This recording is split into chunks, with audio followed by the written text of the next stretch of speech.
What's going on, guys? Welcome back to 100% Chelsea and welcome to some other opposition analysis stuff here with the lovely Jack Kelly from Fulham. How you doing, mate? Yeah, I'm okay. Good. Looking forward to Sunday. I'm looking forward to Sunday as well. The Waitrose derby, the Duck à l'Orange, as Jordan likes to call it, derby. I don't know.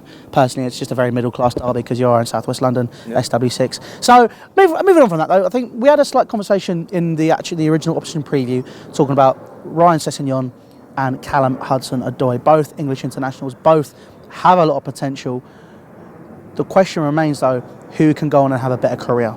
Now, Ryan Sessegnon has had an awful season this year. There's no doubt about that. I wouldn't say awful. I'd say restricted season because somehow Ranieri, like I said, isolated him and doesn't really want to play him. But now Scotty P's in charge. I think we'll see him play every game for the rest of the season. Scotty P's over there, mate. He's the cameraman. That is. No, you're right, actually, yeah. Scotty P's Scott Parker, not Scott Page.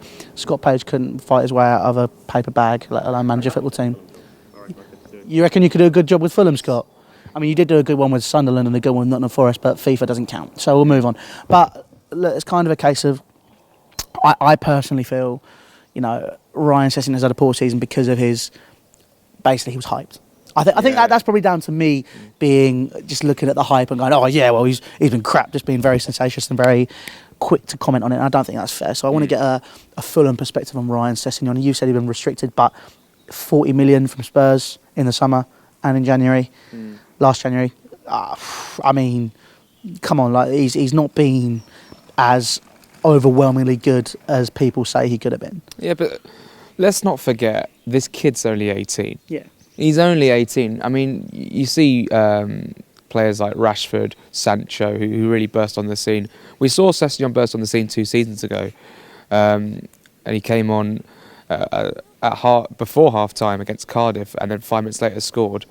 And from there, his career flourished at Fulham. I think Slavisa had great faith in him, and that's always that bond between Slavisa and Sessegnon was something to behold. And yeah, last season he was fantastic, helping us get up, and he, like I said earlier, about someone else, he's a small fish in a big pond in the Premier League, and maybe he is just that little bit too young. Maybe he just needs a little bit more time. But I'm willing to give him that time because he is so young. I mean, this is a player who could potentially be at the club for the next 4, 5, 6, 7 years, and I'm so glad he didn't take the jump to a big team.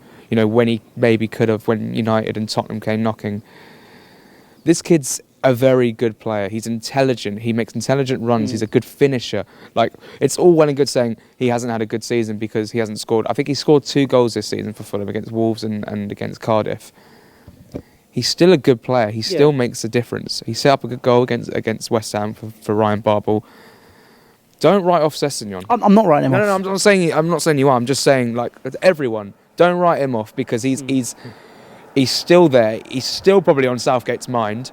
Although, as we will talk about it, Hudson Odoi has had a better season, has had the offer from Bayern Munich, and looking at Jadon Sancho, what he's done at Dortmund, it's a very tempting offer that Hudson Odoi probably should have taken.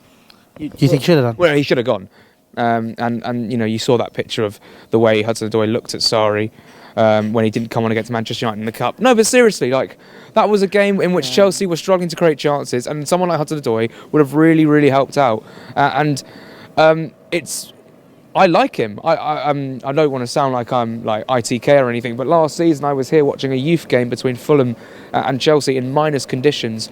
Chelsea won 6-0 and Hudson Odoi scored 4, and he was by far the best player on the pitch. He's by far the best youth player I've seen Chelsea produce in a long, long time, apart from maybe like Andreas Christensen and players like that, and Loftus-Cheek. Hudson Odoi's got it all, and I can't wait for him to play for England. But that Bayern Munich move he really should have taken, especially with the likes of Ribery and Robben really getting on now. Do you think that maybe he's going to get those minutes at Chelsea, or do you think Sarri's just not going to play him full stop? No, he'll get minutes because he brought him to the cup final. He obviously has some. Sarri obviously sees something in Hudson Odoi, and the way that the fans really appreciate him, always chant his name. Not that I would know, but I've heard always chants his name. I think he could be the starlet for next season if he stays. There's been some really, really nice young players coming through, English players, Declan Rice, Hudson Odoi. Declan Rice. Yeah. If you're Irishman, why don't you? Well, yeah, of course.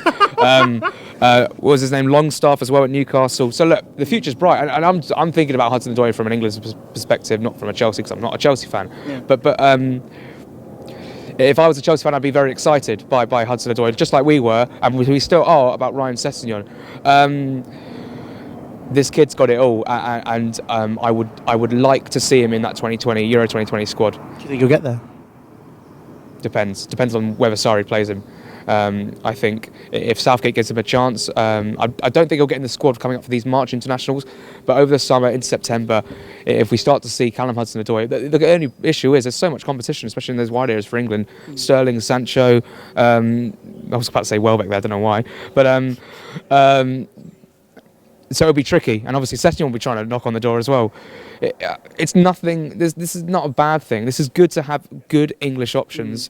But in terms of Chelsea, if Hazard leaves, that's a real chance for Hudson Odoi to step up. It's a big role to fill as well. But do you think he could do it? Yeah, definitely. I mean, he is the real deal. Jesse Lingard, Rashford. I mean, I've comparing a lot of young English players, but Hudson Odoi is as good as it will get for England. It's a case of soul, isn't it, as well? When you stated Jesse Lingard and Rashford, both Manchester United products, both understand the club and how they operate. Yeah.